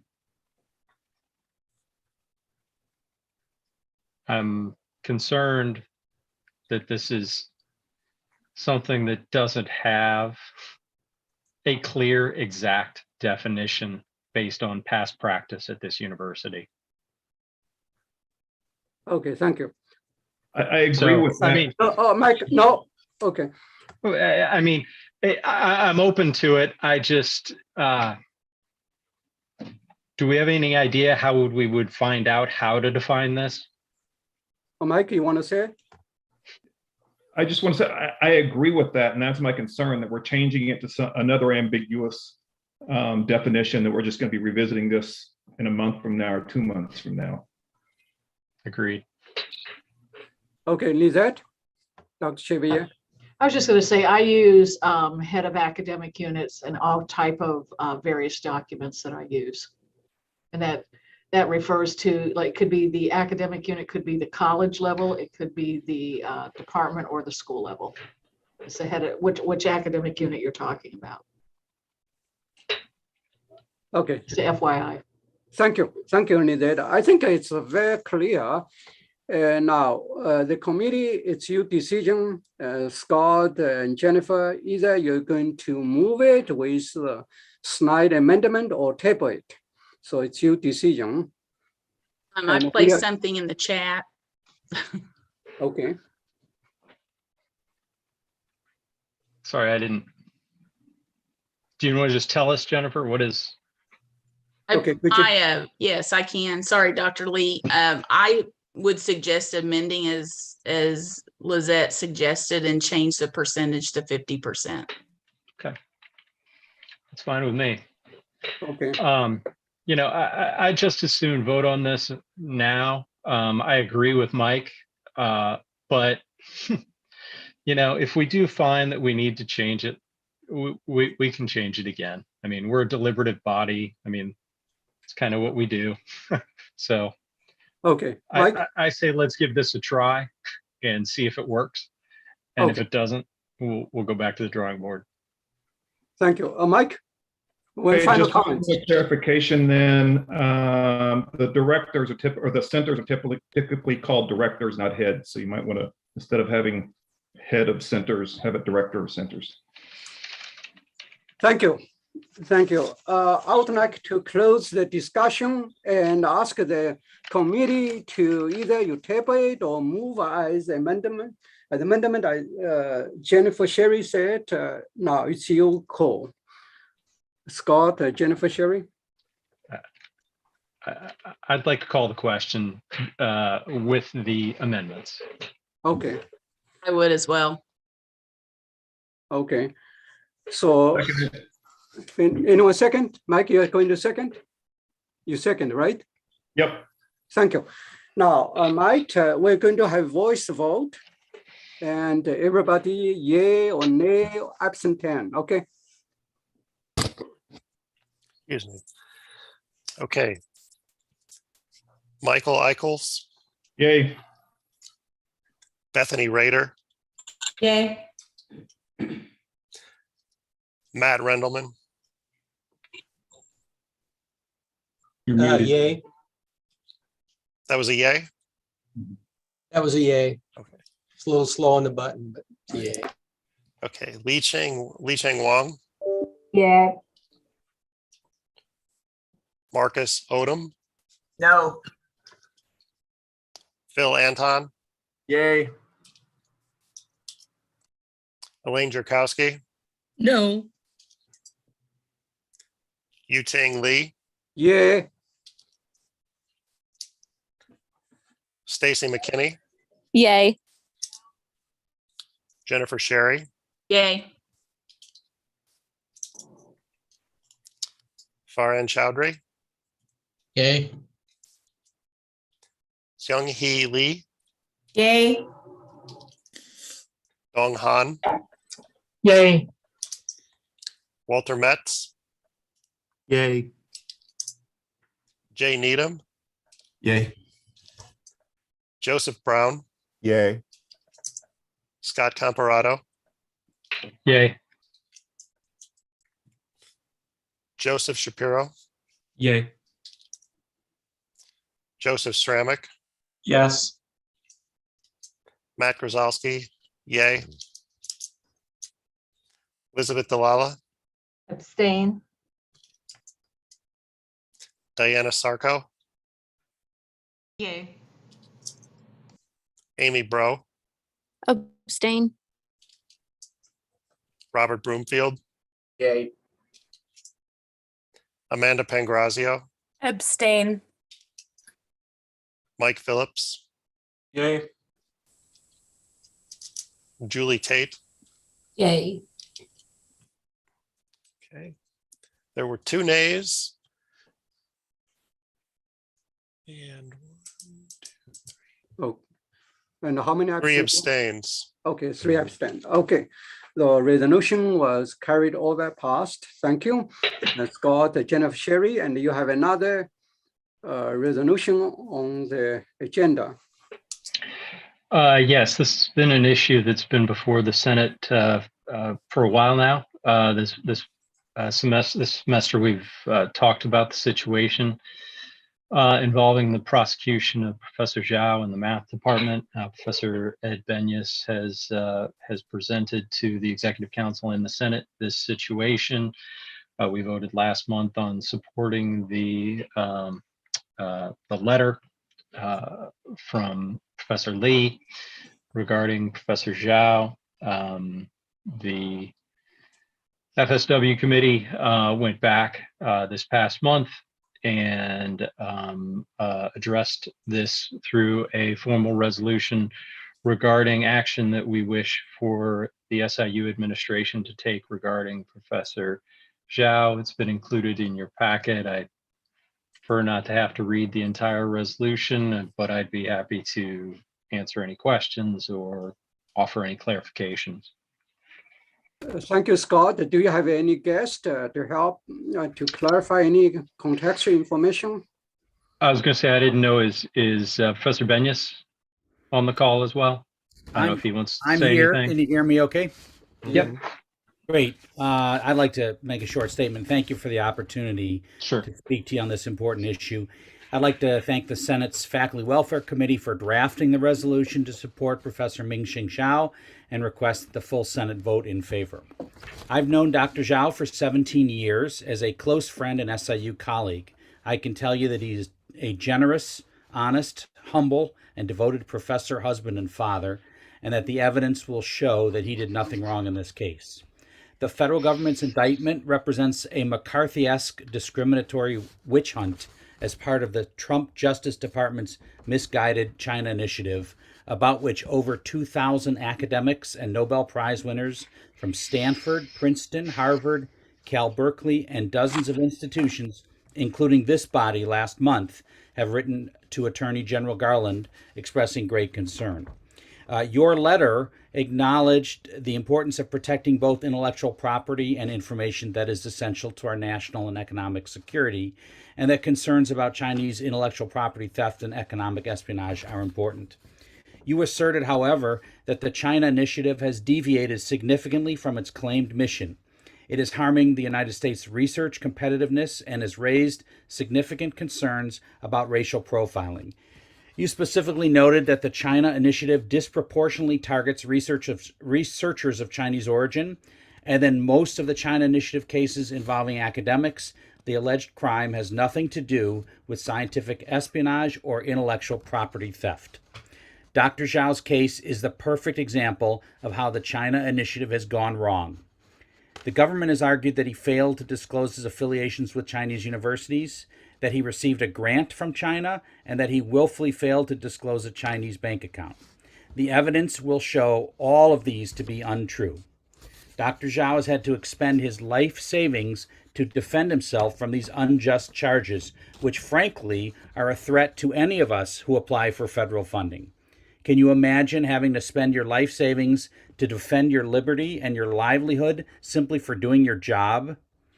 The motion to dismiss filed by Dr. Zhao's attorneys 2 weeks ago, along with attachments including an NSF grant proposal that is the crux of the government's allegations, describes in more detail the government's unjust prosecution of Dr. Zhao. It is important to note that Dr. Zhao's attorneys are all officers of the court, sworn to provide truthful information in all written and oral communications with the court. They may argue the law, but do not dispute the facts in their motions. Specifically in Dr. Zhao's case, there are no allegations of espionage or intellectual property theft. Dr. Zhao's research is in fundamental mathematics, the results of which have and will be available to everyone. In fact, Dr. Zhao was simply doing his job to help SIU, which named him the College of Science Outstanding Scholar in 2016. Dr. Zhao fully disclosed his affiliations with Chinese universities, connections he made on SIU's behalf to recruit students. Moreover, SIU has been working with Chinese universities for decades to attract students.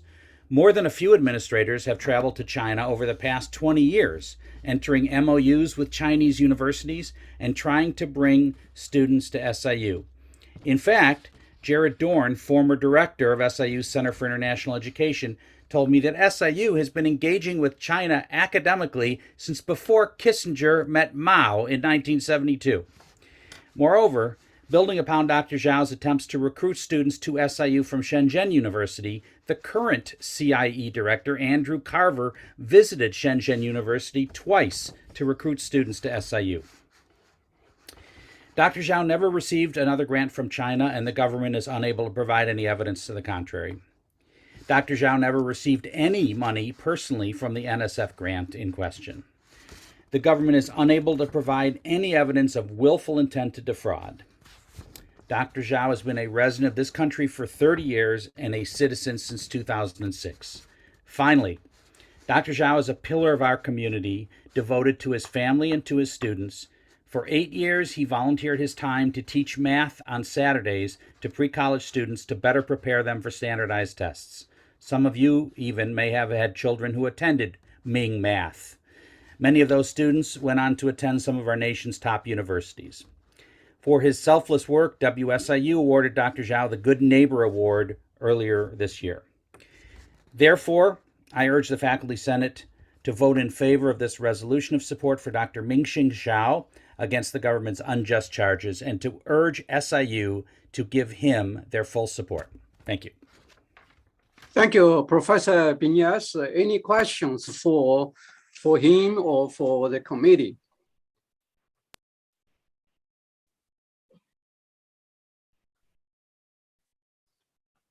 Mike? I guess I just have maybe another questions or comments. I'll just go through, as my understanding, this is basically based on information that Ed and others have provided. But it seems to me like, there are kind of three aspects of this. One is, did he identify his organizational affiliation? Now, I'm just going to say straight out, I think that is complete BS, or at least the information that I've been provided. I've been in this position many times, and to say that he should have identified every organization he's affiliated with in these forums is just, that's not the way anybody interprets these forums, let me put it that way. And so I have no issue with that one. I think the not reporting the international account on his income taxes is none of our business personally. That's between him and the IRS. So I don't think we should be discussing that at all or concerned about that at all as a university or as a university faculty. And then finally, the one that I am concerned about that I think that we should, as a university or as a faculty, consider is the one of recognizing pending grants. I've filled out these NSF applications numerous times, and it's an important aspect of filling out those applications is that they want to assure that the funding they will be providing is not already being provided by another organization or agency. And whether this was an oversight on his part or intentional, there's no way for us to decide. And so I think it's certainly appropriate for the university to investigate that and to make sure that it was just an oversight or something, wasn't nobody was intentionally being misled in that application. And so I guess I don't think I can change the motion, but what the motion I would prefer to see, or the resolution I would prefer to see, is that we encourage the university to end its investigation quickly, and after it's done, appoint him, as long as there were no negative findings, reinstate him his full faculty position. It's what bothers me about this is this investigation's been going on for I don't know how long, and it should have been resolved very quickly from the university standpoint. Thank you, Mike. Can I respond to that? Yes, please. I agree. The thing is, though, I mean, your last statement, Mike, is really kind of where the rubber hits the road, which is the university should have been able to figure that out a long time ago. It should have been pretty easy to figure that out and come to a conclusion. So allow me to opine that they're not really doing an investigation. This is a CYA situation for the university. They're suspending him, disciplining him, calling it an investigation, as long as the Justice Department is prosecuting. And should we be so fortunate that Merrick Garland drops this against Professor Zhao, I think we might find the university will wrap up its investigation the very next day and find that Professor Zhao did nothing wrong. So I think this investigation is going to go on as long as there's a prosecution. So I don't disagree, but I think that should be our resolution. Fair enough. Could I respond to something? Yes, Ed. As a defendant in a criminal case, you are advised by your attorneys not to speak to anyone about this. So the university is putting him in a catch-22 by saying, tell us what's going on or we will terminate you. And his attorneys are saying you can't speak until this thing goes to trial. So it's not just this is not just a disciplinary thing. You know, you're under federal prosecution. It's very serious. Thank you. Any other question or comments on this resolution?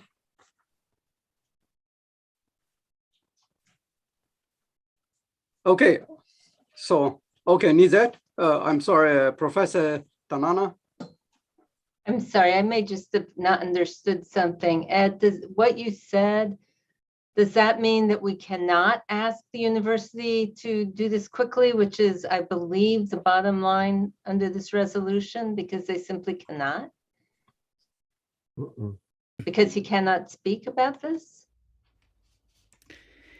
I think, I think you can ask them to do an investigation without requiring him to waive his Fifth Amendment rights. Okay, I may just be clueless, but it seems to me that there is no way to find out the answer to this without asking him, because there's no objective data at all here. So I'm not sure what we're asking. I'm not sure what the resolution is trying to say at this point. I'm confused. Well, okay, Scott. If I think based on what Mike said, I mean, his basic point was that the last issue regarding whether Professor Zhao has funding from another source that he failed to disclose to the NSF at the time of applying, that is easily verifiable without talking to Professor Zhao at all. That record should be, there should be no problem being able to get that information and making a determination as to whether he did or did not do that. That's up to the university. They should be able to figure that out pretty quickly and decide one way or the other. Yeah, you look at one sheet of paper, but if he did not report it, then the question is, was this malicious or not? So it's not the end of the story. And if he cannot talk about it, I don't know how we get that information. Okay, and you're asking him to prove a negative. You're asking him to prove that he didn't get any money, especially, and he's got Fifth Amendment. And I mean, I can just tell you, he didn't get any money. There's no grant. I mean, Mike referred to count 1 as BS. Well, count 2 is BS too. Okay, thank you. Any other comments, question? I know we had enough debate. Is the fact of his non-disclosure in dispute at all? Scott, you said that university should be able to find that out. Is he contesting the charges on that, on those grounds? Thank you, Matt. Could you next time please raise your hands electronically? Scott, would you like to respond? Or I don't know. And honestly, if you read the resolution, we tried to stay out of the legal weeds, so to speak, because none of us knows. I appreciate Professor Benyus's position on this, and he's been very transparent about it, but we're not lawyers. We're not part of the legal system. We are not inside Professor Zhao's head or Merrick Garland's head. We don't know. The point of the resolution is not to draw a conclusion one way or another about Professor Zhao's guilt or innocence. It's about the university standing up for one of its own. Okay, Thank you. I think we had enough discussion. We may allow one more comment. Professor Nizdanana. I'm sorry, I know you want to stop. I just want to ask one last question then, Scott. You just said that all the resolution is trying to do is say end this witch hunt. But it does say end the investigation and restore him to full-time status. And can we do that without, can we add that part before they've done the investigation to determine if there's a problem? Scott? I think we can probably conclude that the university's had more than enough time to come to a conclusion. Okay. That was the point. I'm not talking about the legal system. I'm talking about the university here. Again, this is not about Merrick Garland and the Justice Department at this point. It's about what the university should have done up to this point, can do now, and moving forward. I agree completely. I'm just questioning the wording on that next to last resolve, because it insinuates that they've already, the decision has been made and he's the investigate. I'm asking, are you asking them to not do an investigation or to complete it? Because if you're asking them to complete it, you can't then say and restore him. But if you're asking them not to do the investigation, you can say that. I'd be fine with completing. If you're offering up an amendment, that'd be fine. If complete their investigation. Okay. If you'd like us to change end to complete and drop the restore to regular full-time status, that'd be fine with me. If they have done an investigation and concluded that he is guilty of something, that's their responsibility and that's their right. Okay, thank you. And we have two more hands. I know there is a suggestion about. Yiting, yeah. Yiting, can I interrupt? Yes. Professor Dalala was essentially, she didn't say it exactly, she was essentially offering an amendment. Do we have an amendment on the floor to change that first resolve? That was going to be my point here, which is I think we should pay attention to what Diana Sarko just wrote in the comment there, because I do believe that is what was just stated. Mm-hmm. Yes. Mm-hmm. Maybe a friendly amendment to restore to full status if no wrongdoing is found. Yeah. This is what was. Okay, is this correct, Ms. And Dan Sarko mentioned. Okay, good. Now, Mike. Well, I was just going to suggest, and I haven't seen that chat yet, or that comment in the chat yet, but I actually would almost be more comfortable saying to complete the investigation and reinstate him now, because at this point, it seems like, as it's already been mentioned, that they've had plenty of time to do the investigation. If they want to continue investigating, great, but keeping him from his faculty position while they're doing that investigation does not seem appropriate to me. Right. Mm-hmm. Okay. Thank you. I think my understanding, he's on administrative leave. That's what I know. Mike? I just wanted to make a point, and I don't know where the Diana Sarko's comment said, restore to full status if no wrongdoing is found, and that's no wrongdoing is found by SIU administration. And if SIU administration concludes that no wrongdoing is found, but the legal system says otherwise, does the SIU or does the university make itself vulnerable to anything? I don't know. I'm just thinking out loud.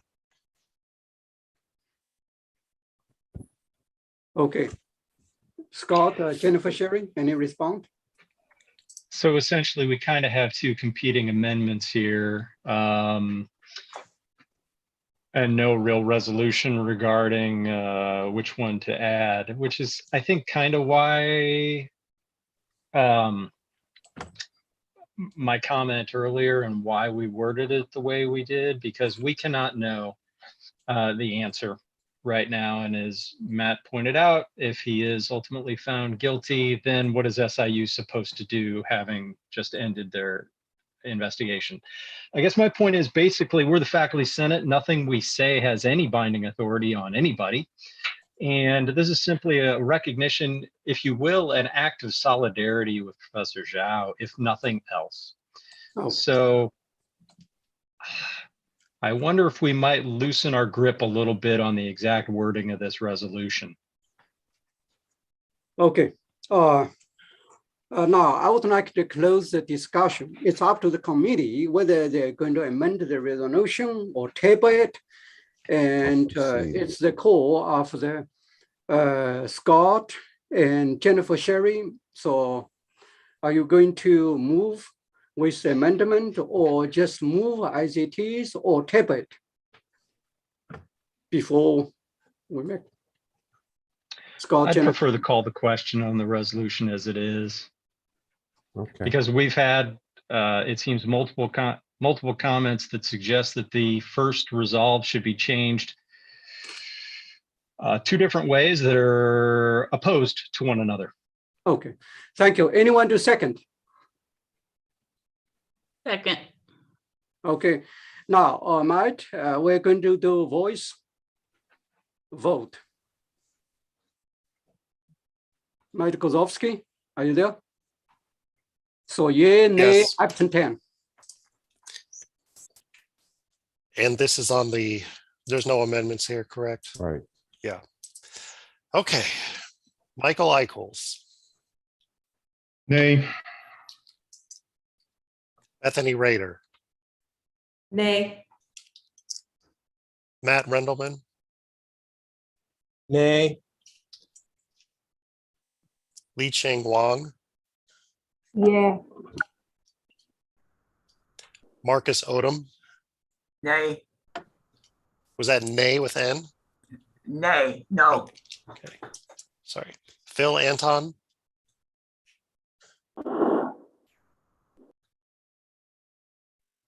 Phil? Phil, Yay. okay, thank you. Elaine Jerkowski, Abstain. Yu-Ting Lee, Yeah. Stacy McKinney, Abstain. Jennifer Sherry, Yay. Farhan Chowdhury, Abstain. Seung Hee Lee, Yay. Dong Han, Yay. Walter Metz, Yay. Jay Needham, Yay. Joseph Brown, Yay. Scott Comparato, Yay. Joseph Shapiro, Yay. Joseph Sramick, Abstain. Matt Grozalski, abstain. Elizabeth Dalala, Abstain. Diana Sarko, Yay. Amy Bro, Abstain. Robert Broomfield, Yay. Amanda Pangrazio, Yay. Mike Phillips, Yay.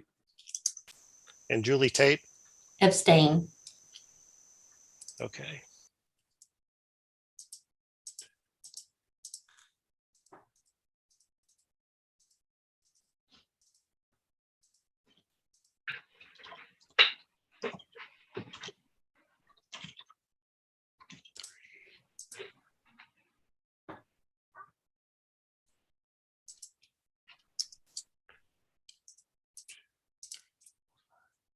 Okay, just a moment.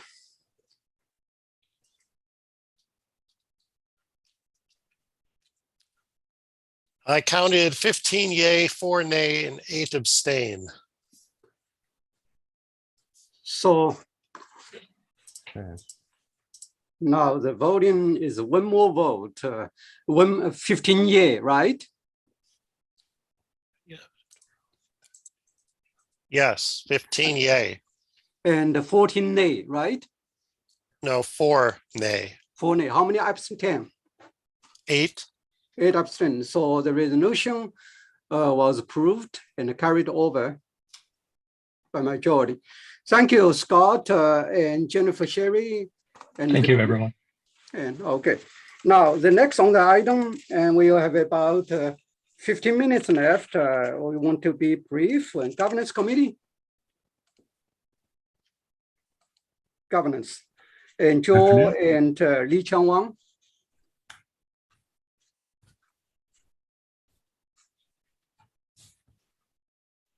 Chair. Good afternoon. We have nothing to report. Okay. Thank you. Lee Chang.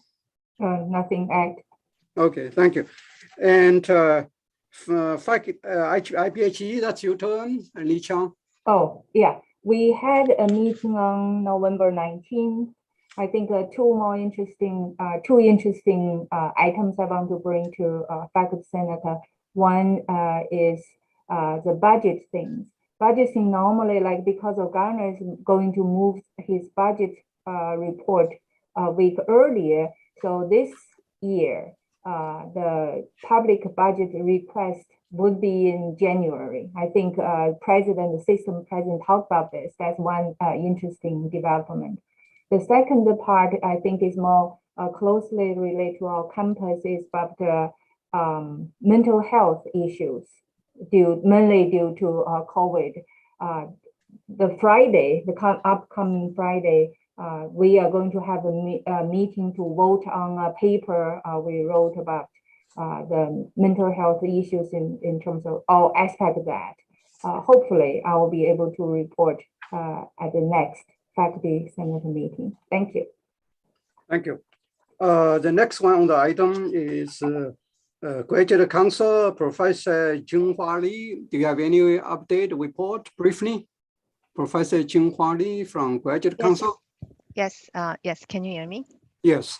Yes, okay. So Graduate Council met on the first Thursday of the month, December 2nd, and approved 4 resolutions. One was RME to create a joint degree between the Master in Health Administration and the Juris Doctorate. And then second resolution to change the name of the Masters of Science in Strategic Analytics to the Masters of Science in Business Analytics.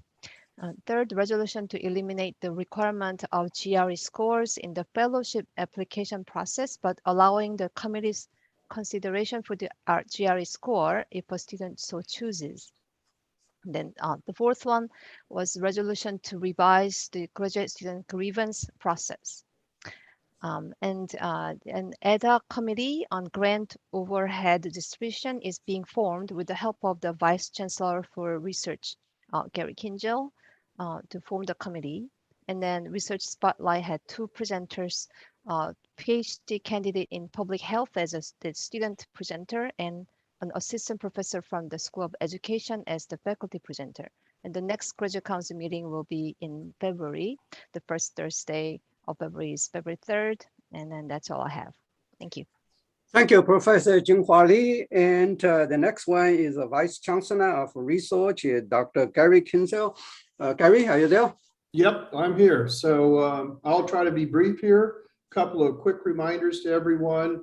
The foundation grant request for proposals is open. The deadline is January the 14th. So that's one opportunity to apply for some internal funding.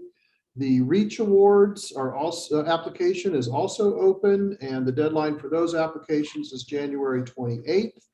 And finally, for a few of you that have any kind of interest, and I really mean in the broadest sense, in energy-related research, the Energy Boost seed grants are now also open through the Advanced Energy Institute, and the deadline for those applications is January 31st. There's a couple of good news items. I hope some of these you've seen in the news. We did have a couple of graduate students, Tia Zimmerman and Jennifer Pierce, who won one of the X prizes. And so Let me just give you a little bit of detail on that, because I think you'll be even more impressed when you realize that there were only 23 of these awards given out internationally. So this was an international competition. 18 of the awards involved carbon capture and sequestration. That was the one that they were involved with. The other 5 are for detection. And in fact, there were only 5 singular US institutions that had anyone that won one of these awards. And those 5 were Stanford, the University of Oklahoma, the University of Wisconsin at Madison, Mississippi State University, and SIU Carbondale. So I think it's incredibly impressive that these students won this award. Of course, their faculty advisors were Scott Hamilton Brem and Ken Anderson. And the whole project is based on developing methods to capture and sequester carbon. So of course it has impact for global climate change as well. So I think we should be very proud of them and, say congratulations if you get the chance. Another thing that I think is, we just learned yesterday, and it's a little bit early, but SIU had participated in a statewide proposal through the Build Back Better Regional Challenge. This is a $1 billion program that the president has come forward with. And the proposal that we participated in through what's called mHub up in Chicago was one of the proposals that was selected.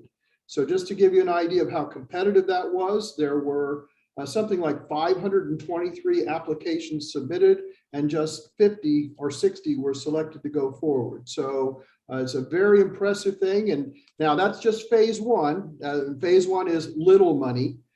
Phase 2 is where the big money comes in. And if we can, it's about a 50-50 shot at getting selected for the phase 2 application.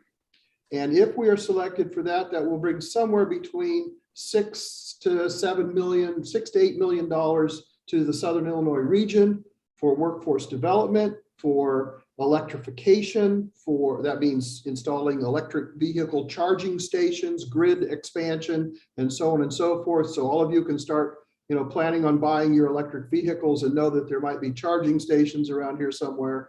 So this is a very positive thing. I think everyone should keep their fingers crossed so that we can hope to get through the phase 2 process.